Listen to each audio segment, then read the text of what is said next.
Working when we started.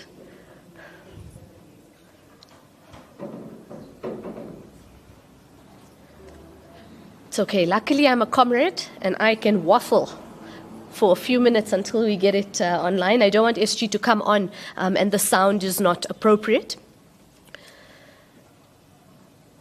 There we go. Thank you. Testing now. Let's just check on the sound system side. How are we? Perfect, perfect. So SG, I'm going to welcome the Secretary General of the ANC Youth League. He's seated to my left, Comrade Ngudle, and he will be taking us through the statement.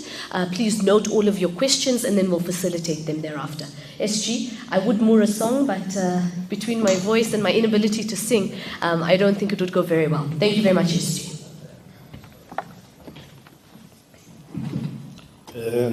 Thank you very much, Comrade Fass. Greetings to TG of the Youth League, members of the media.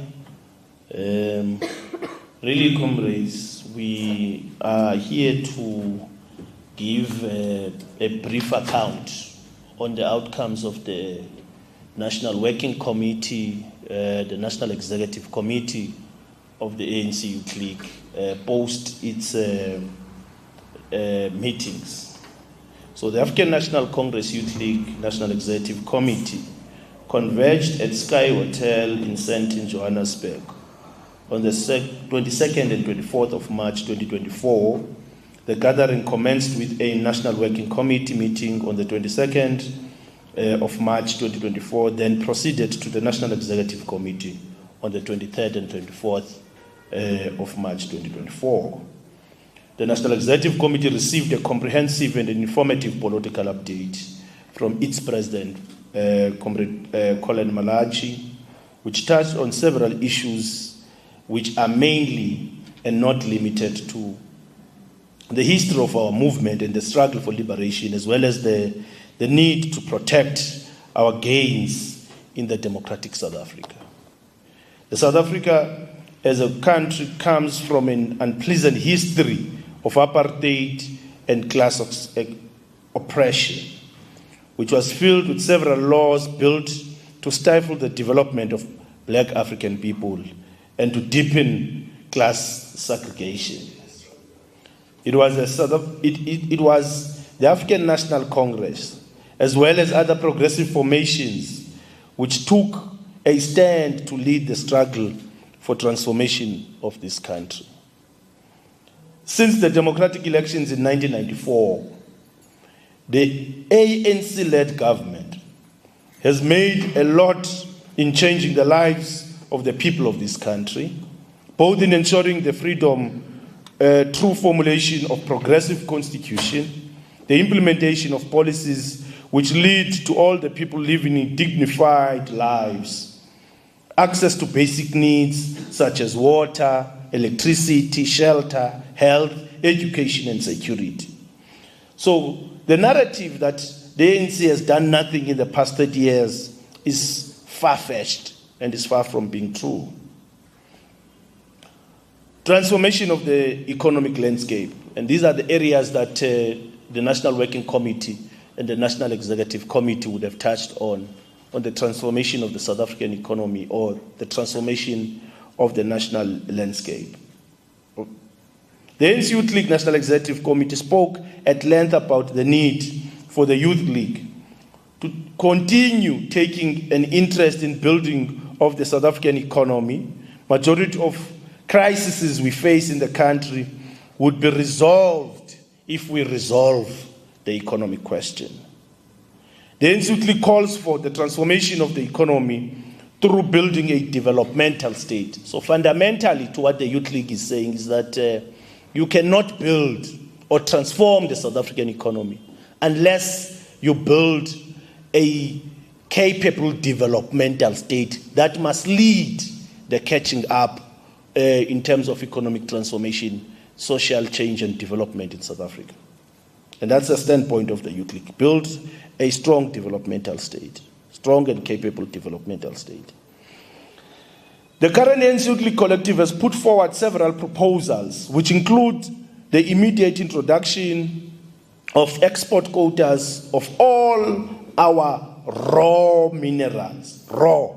I'm saying put export quotas on raw minerals, not on all commodities produced in the country, but on raw minerals, in order to create the much needed jobs in the South African economy, create the economic value, create the capability, the technological capabilities that the country needs in order to catch up in terms of development and social change.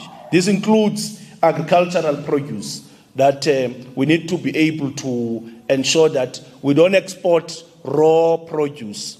We beneficiate our produce to create the much needed jobs in South Africa. Otherwise, if we continue to do the pit to port, the plantation to port kind of economy or economic strategy, that exports jobs to other countries who beneficiate their mineral resources and their agricultural produce. On youth unemployment and an agent focal point, the African National Congress Youth League places the youth unemployment at the top of its agenda.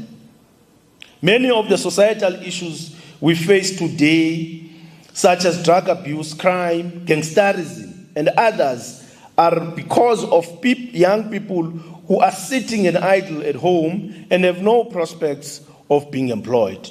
You would understand that the Youth League, since the 26th National Congress, the 26th National Executive Committee has been very clear that the issue that South Africa has got 64% of youth unemployment, the Youth League called that a national disaster.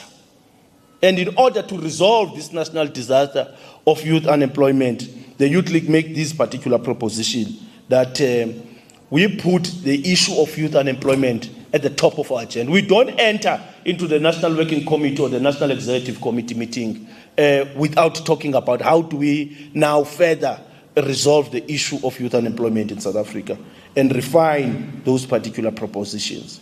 The ANC Youth League continues to sharply call for the immediate creation of jobs. That is why we call for the immediate reindustrialization of the South African economy in order to create the much needed jobs.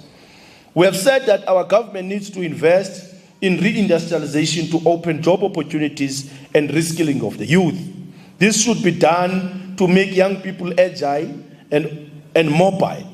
Once you have job opportunities all over the country as a result of reindustrialization of the South African economy, you make young people to be agile and mobile. They go all over the country seeking for jobs in areas where their skills are compatible with the job opportunities in those particular areas. So you make young people mobile. They go to Gauteng, Eastern Cape, Western Cape, because there are jobs in those particular areas that are compatible to their particular skills or training.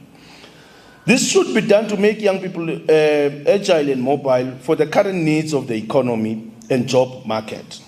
We welcome the efforts by the Gauteng government on going all out to ensure that they train young people while giving them stipends, then also create first entry-level jobs for them so that they can gain experience. And we implore other provincial governments to follow suit from Mapanyapanya. Mapanyapanya is doing very well. Everywhere, in every sector of the economy, they are creating job opportunities in massively. Thousands of young people are entering into the entry-level job opportunities in Gauteng. We say this is possible in all other provinces, at least in all other 7 provinces except Gauteng. We know that won't happen in the Western Cape because they have no interest of the people.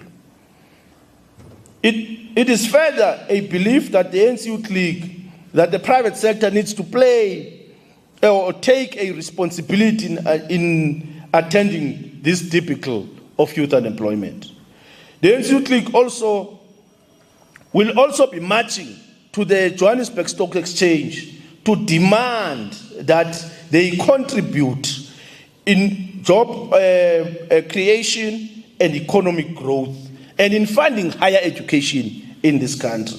You would know that countries listed in the JSE Stock Exchange, they have an obligation by law that they should be contributing about 5% of their earnings into either jobs fund or job creation in terms of their obligation. And they have not been doing that.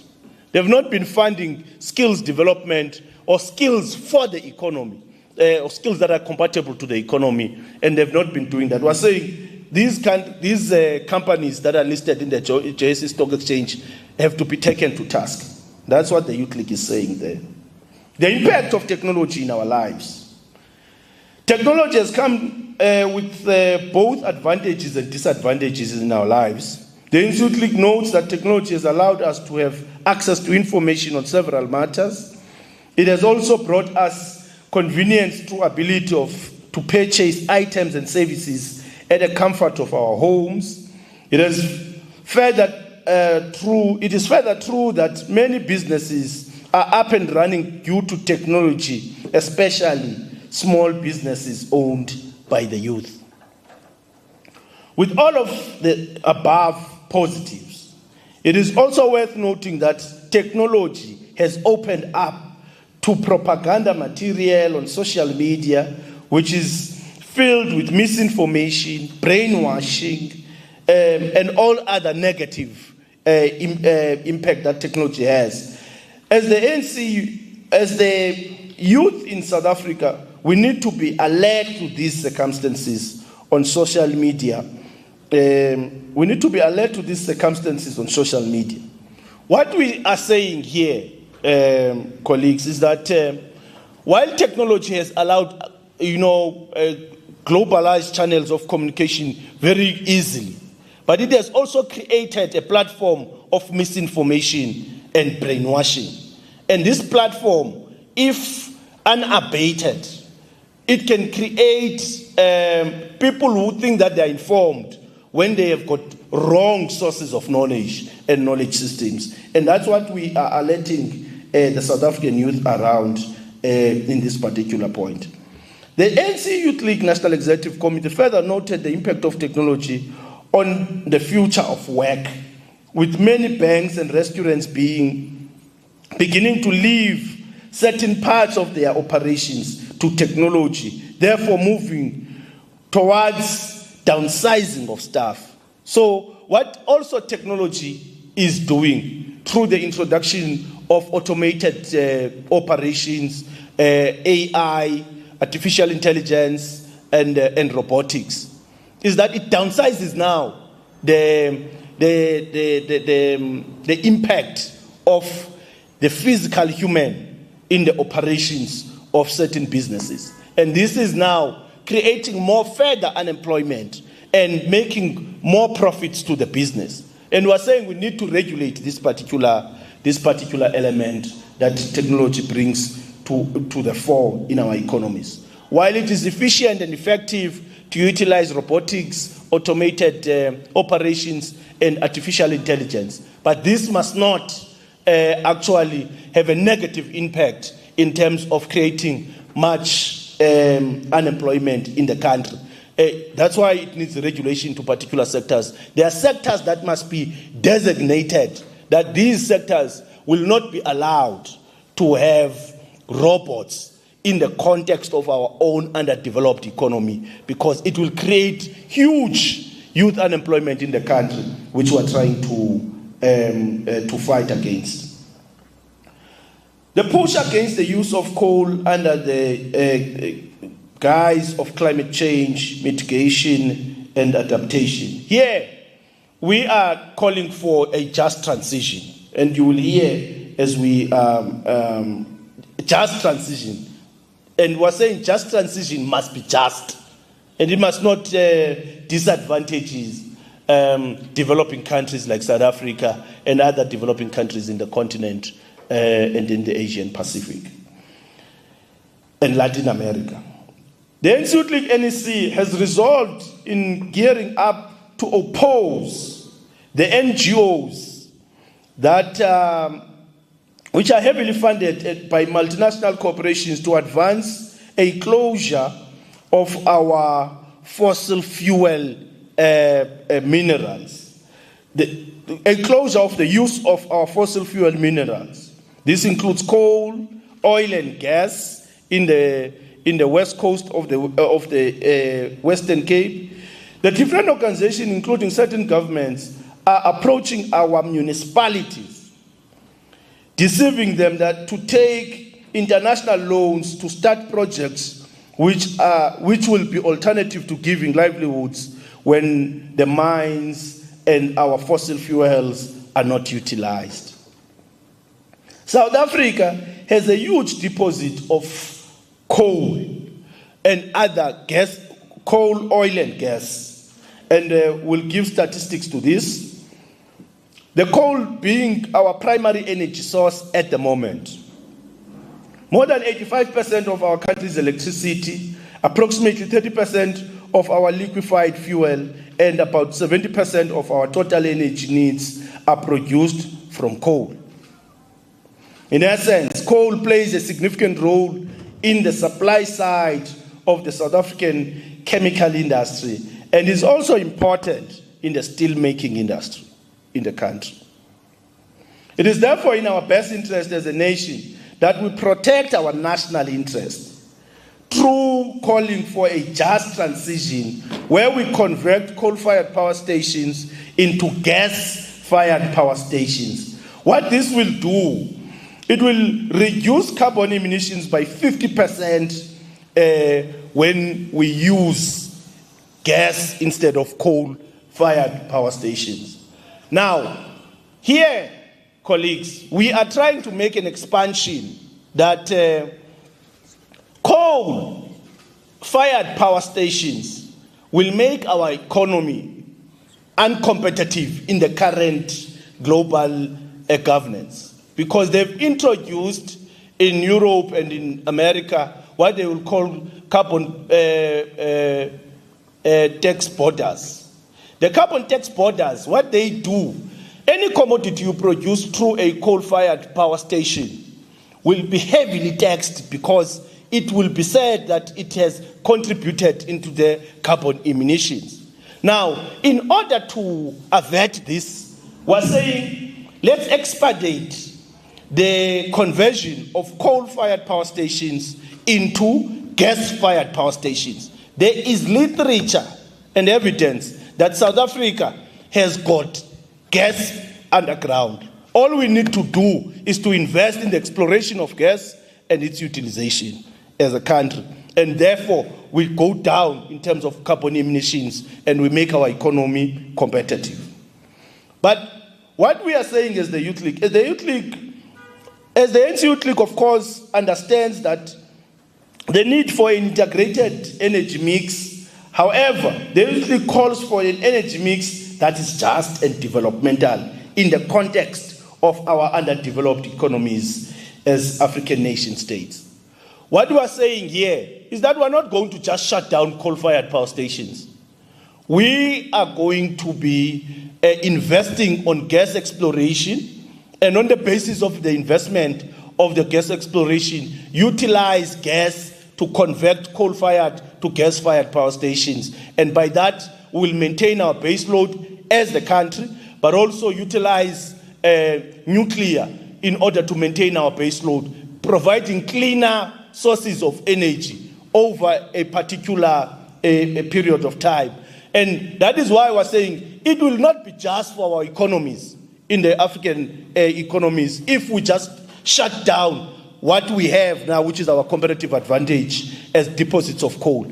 But we have called for the more research, innovation and development on the multiple uses of coal as a commodity now, because there are other valuable multiple use values of coal that coal could be utilized for instead of coal to electricity.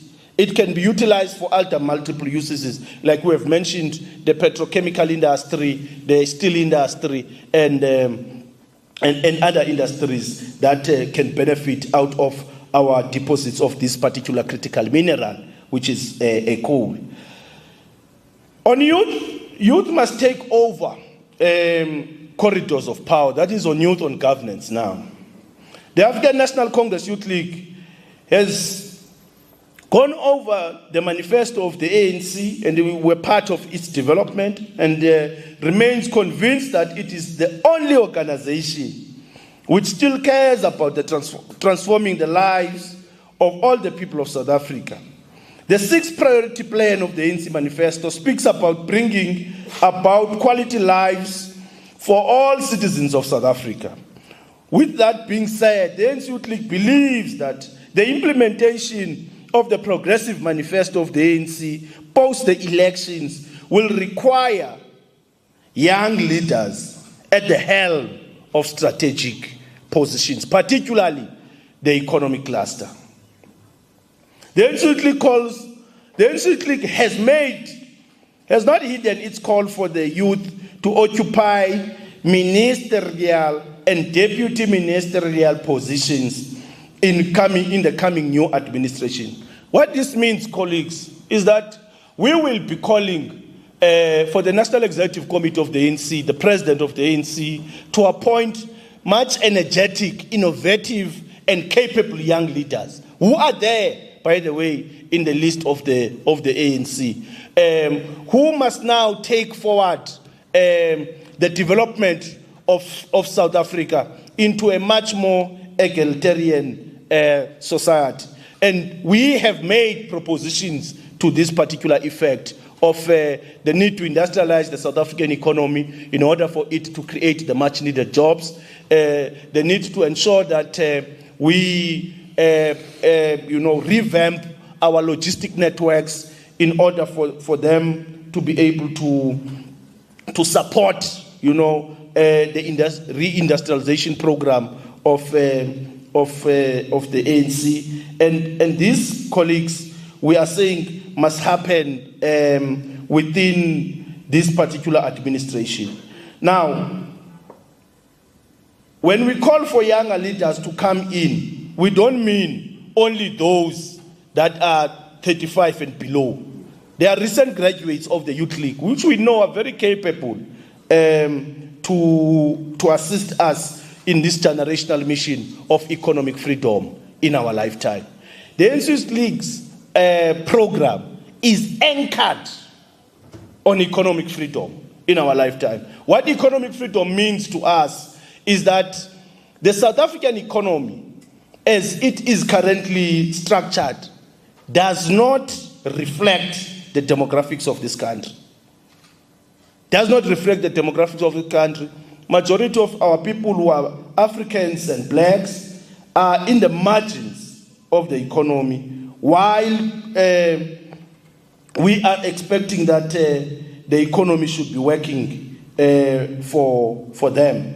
Now, we're saying in order for this to be resolved, we require that younger comrades must come in. And that when that time comes, we will be naming who are those that we see capable to be coming in the different sections of the economic cluster in order to advance this particular interest of young people. We're not speaking from our,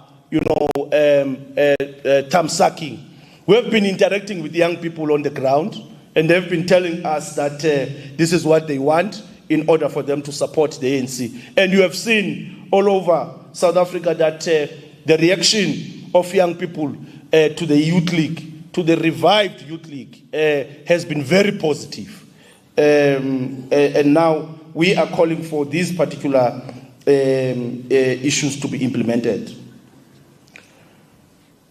On the international front, the ANC Youth League, the African National Congress Youth League, reiterates its support of the struggle of the people of Palestine against the illegal occupation by Israel. We applaud the ANC-led government, led by President Cyril Ramaphosa, for taking Israel to the International Court of Justice. This was a bold move by our government, openly stand opposed to oppression and the genocide we've witnessed in Gaza over the years. I mean, no government in the world no government in the world has ever taken Israel, backed up by America and all these other reactionary nation states, has ever taken Israel head on. We understand that the consequences of doing that particular just and a progressive move to stand against the tyranny, of imperialists who have occupied Gaza illegally, will have adverse consequences economically for the ANC. We've heard that Joe Biden would have made a very reactionary statement on CNN that they will impose sanctions to South Africa if the ANC wins. And that's a very reactionary comment of a person who calls himself a Democrat, who does not respect sovereignty of other nation states, who calls for a regime change in South Africa because we stood against their own stooges, Israel, as South Africa, and as the ANC in particular, as the governing party in this country. So we stand with the ANC on that one. We'll fight and defend that particular resolution. We stand with principle that the people of Palestine must be free.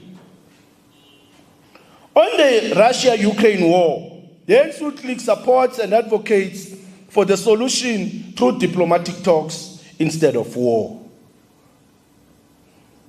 The Russia-Ukraine war has affected production costs, also input and output costs, which have resulted in the increase of the cost of food.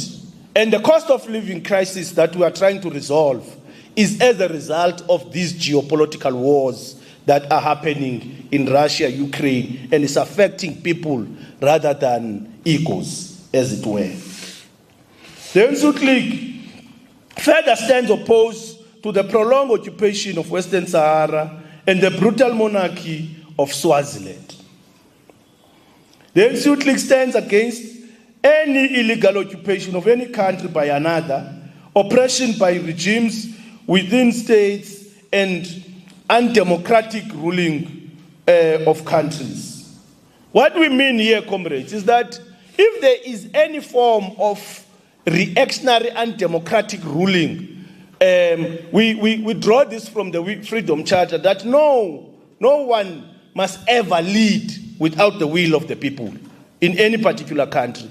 But we respect the international laws of territorial boundary of nation states and their sovereignty. But they must not expect us to support them when they know that they are not respecting the UN Charter in terms of the human rights and so on that must be protected in each and every nation state.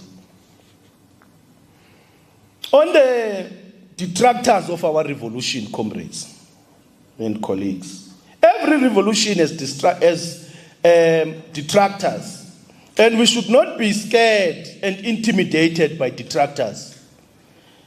In our revolution, detractors include those sowing divisions so that our movement will not unite at the helm of those who have re-evoked tribalism in our society. We have witnessed the detractors such as the MK Party, led by a man who almost collapsed our state, resuscitating tribal and regional violence in KwaZulu-Natal. And as progressives, we must call them into order. This country can never again afford to face the ugly head of tribalism and regionalism. South African politics, our history as a country teaches us that organizing along tribal lines and regional lines divides our country and leads to destruction. And this is what the ANC has always stood against, comrades and colleagues. The ANC fought against an attempt by draconian colonial rules to divide Africans amongst their tribal lines, to divide Africans among their regional lines, and to seek to unite all Africans under the banner and the vision of the African National Congress for the total liberation of our people. And any attempt now in the democratic dispensation by a party called MK Party, we've been seeing, these mushrooming parties, but they've not really organized like the MK Party is doing in terms of trying to create regional and tribal lines in terms of its mobilization. And it's a very dangerous phenomenon, and that we must all call an order to. Till today, there are families who are still feeling the pain of having had lost loved ones on the wars that ensued in communities fueled by tribal fundamentalist and black violence. The youth on this country must stand opposed to any form of mobilization that resembles the ugly head of the past, which is the divide and rule that apartheid would have wanted to sow in the African communities and in our communities as a whole in the country. So we view people like President Zuma to be, some neo-apartheid,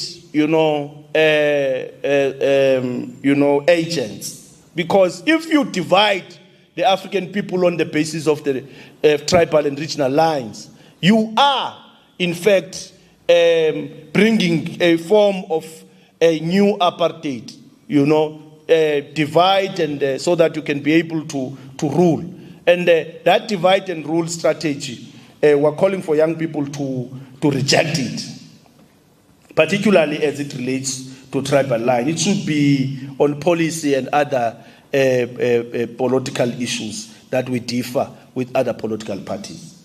As we make our choices on where to stand on this, we cannot avoid the blatant stealing of the intellectual property of the ANC through the so-called leaders of the MK Party, stealing the name of Umkhonto weSizwe, as well as the emblem of Umkhonto weSizwe, a heritage of our people.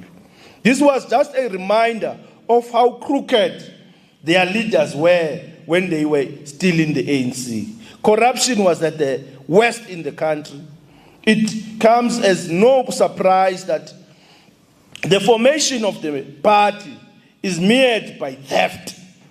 When a person is used into stealing, he even steals a heritage of the ANC because he is used into stealing. When he is called out for stealing, he now wants to steal the property of the ANC. And you know who that character is. And we're calling for that character to stop from this particular act. We must reject everything that is unorganizational, gaslighting us and makes us and takes us for a ride. Furthermore, the ANC Youth League condemns the unacceptable remarks made by the Pick and Pay CEO, Sion Summers.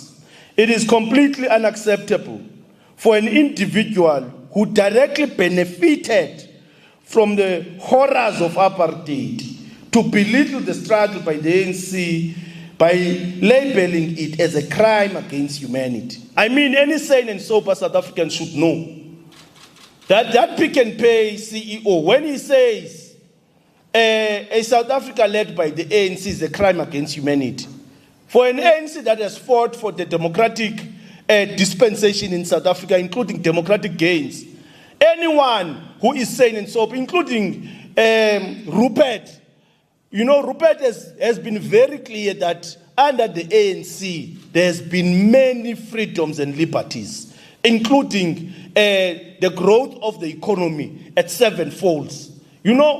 But this fellow, who's called Simon Summers, says it's a crime against humanity. Meaning, when Africans and all other people of different origins are in a democratic dispensation, to him, as an apartheid stooge, or an apartheid beneficiary, that's a crime against humanity. And we are saying all progressive forces should condemn this kind of call by Simon Summers, and should redirect his energy towards his failing business, which is losing a large amount of market share and leaving franchises in dire straits. UN declared that the apartheid was a crime against humanity, and SIN is one of the direct beneficiaries of the crime against humanity. And the ANC-led government has significantly improved the lives of South Africans, restoring dignity that was tarnished by individuals like him. You'll find that his father was a beneficiary of ill-gotten land in this country, including economic benefits. And now he has got the guts to say the ANC is a crime against humanity. If he holds grievances against the ANC, he should address them directly rather than resorting into disrespectful and undemocratic statements. Rest assured that the ANC Youth League will not hesitate to take appropriate actions against him in due course. It's important that Steinman understands that consequences of his words and behaves responsible, particularly given the position of influence within his business. We will come for the Pick and Pay stores, and the Youth League is going to run a campaign, and if they don't remove him as a CEO, the consequences will be more dire for the business. We are not calling for the shutdown of Pick and Pay, but the removal of a reactionary like him. On organizational matters, the ANC Youth League National Executive Committee deliberated on several internal organizational matters. The meeting acknowledged the work which has been done by various structures of the organization, which contributed to the great deal of the revival of the African National Congress Youth League. The NEC applauded the program which have been implemented by provinces. Our provinces have been doing very well, regions and branches. The strong presence of the Youth League in the campaign trail cannot be ignored and will continue to be a great deal in the victory of the ANC in the coming elections. On the work done by the subcommittees, the African National Congress Youth League would have commended the National Executive Committee subcommittees and received a report on the work done by the subcommittees. It was agreed that this is significant work, which is a cornerstone on the effectiveness of the National Executive Committee. The sterling work of the committees was applauded, and it was resolved that more effort will be put in having more programs led by subcommittees, which will further serve as an example to our lower structures. You would have seen that our subcommittees have been performing very well on education, on health, on the economy, on what should be done to transform the economy, fight against GBV, on the international front, on the work that our subcommittees have been doing. On our Peter Mukaba volunteers, the ANC Youth League gladly welcomed structures that have launched their Peter Mukaba volunteers and now calls on those structures to hit the ground running in honor of President Peter Mukaba. Our volunteers must actively participate in the campaign and lead programs which will result in more votes of the African National Congress. The ANC has done a lot of work in government, and we must go and tell the good story that the ANC-led government has done, as well as speak about the progressive manifesto the ANC has put forward to resolve some of the challenges that continue to persist. The NEC resolved that the structures of the organization must have an elections campaign program, among others, massive recruitment, Fridays sectorial work, Saturdays massive door-to-doors, and church visits on Sundays. On the state of the organization, The National Executive Committee resolved that on the detailed report received by the National Executive Committee, the organization is steadily growing and gives us confidence that we have a greater potential. The NEC calls on all structures of the Youth League not to stop recruiting, but continue with the elections campaign while also recruiting. There are currently 4 provinces with task teams, mainly KwaZulu-Natal, Gauteng, Mpumalanga, and the Western Cape. The National Executive Committee expressed an interest to possibly have all our provinces having had set their provincial congresses by the time we host the 80th anniversary celebration in September. So this year we'll be having the Youth League on September. It will be turning 80 years since its formation in 1944.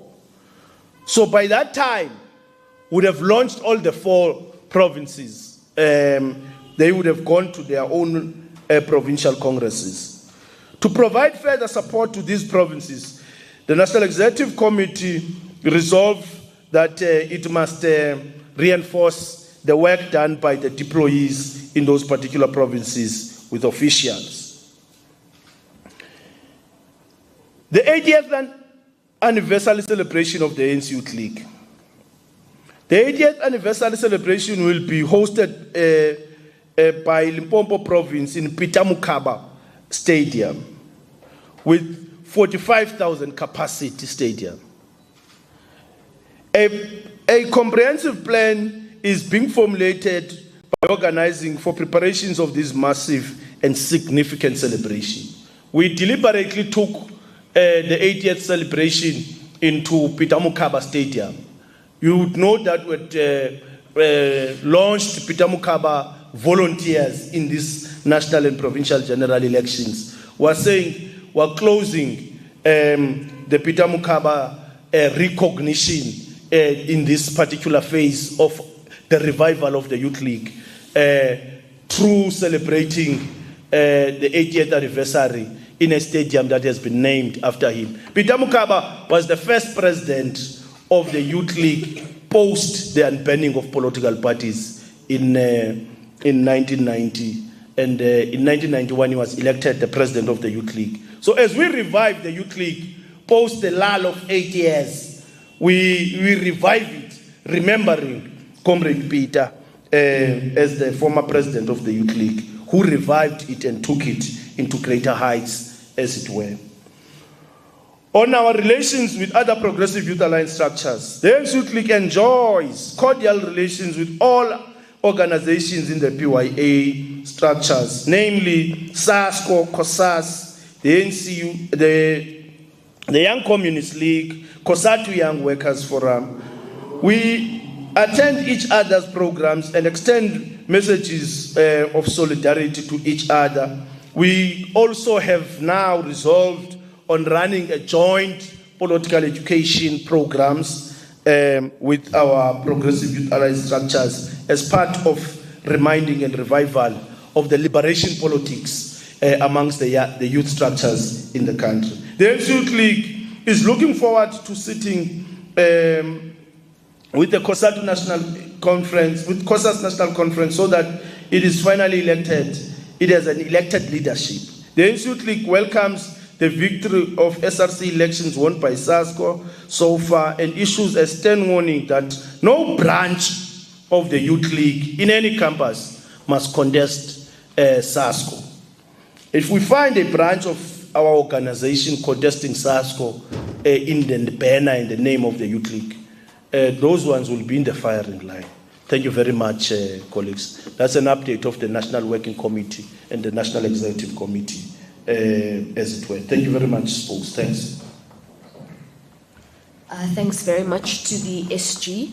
for providing a comprehensive update from our most recent National Executive Committee as the ANC Youth League. I'm sure you heard we've been very busy in a number of different sectors, and we really are hard at work. When we talk about the revival of the ANC Youth League, it's most certainly not just about electing at conference. It's about putting back the politics into our youth organization and youth structures around the country. Colleagues, let me see if there's any questions. Let me start on this side of the room, and then we can facilitate that moving forward. I know some people's names, I don't know everybody, but I know colleagues will be kind and patient with me as we do it together. Samkelo will take you first. The gentleman on the right, I'll take you number 2, 3. I got you at number 2. Anyone else on the side before I move across the room? Right, I've got those 3, and then I think on this side it's mostly our team. All right, let's hand over to you, Samkelo. Thank you. Samkelo myself from the SABC. Mr. Ngolye, on the essence of the economic transformation and also the constitution of the cabinet post-elections, what are some of the economic cluster ministries you as the ANC Youth League are looking at getting? I asked the question on the backdrop that our sources have told us that some of the interviews that have taken place by the ANC selection panel, some of your former leaders were asked economic questions, and the interviews were based on a scenario of potential deployments, areas of those people who were interviewed. Now take Malusi Kigana, for example. He was interviewed on the economic cluster questions. Then secondly, on the issue of the 80th anniversary of the Youth League, what is the basis and the thinking behind going to Peter Mokaba Stadium, noting that you've already spent about 10 million rands with the rally that you held at the Alexandra Stadium? How much money are you looking at actually spending in all of these rallies that you've been having across the country, from Mpumalanga, KwaZulu-Natal, Limpopo, in the College Chabana region where you have the massive rally as well, and now you're looking at going to Peter Mokaba? Hosting a stadium is not cheap. And what are the finances looking like of the Youth League to the Treasurer General Zwelo Masilela? You were liquidated last I checked. You inherited a bank account that was in deficit from your Congress that was held about a year or so ago. Then lastly, on the MK party, why spend so much energy and time speaking of that particular organization, rather than hitting the ground running and campaigning and seeking those votes from South Africans, rather than speaking about the past of the guy or the man who used to be at the helm of the party? Thank you. Thanks very much, Samkelo. Good day, my name is Mo, and I work for the Sunday World. Let me start where something ended with the NK party. What evidence do you have that the NK party is mobilizing on tribal and regional lines? I ask this because some people may argue that it is just an area of focus because that's where they have support. Why would you go to the lens of accusing them of tribalism, as it were? In fact, they may even argue that some presidents who might have been to Limpopo, has been to Western Cape, has been to Gauteng. So what is it that makes you as the ANC League say they are, on a dangerous ground of regionalism and tribalism? 2,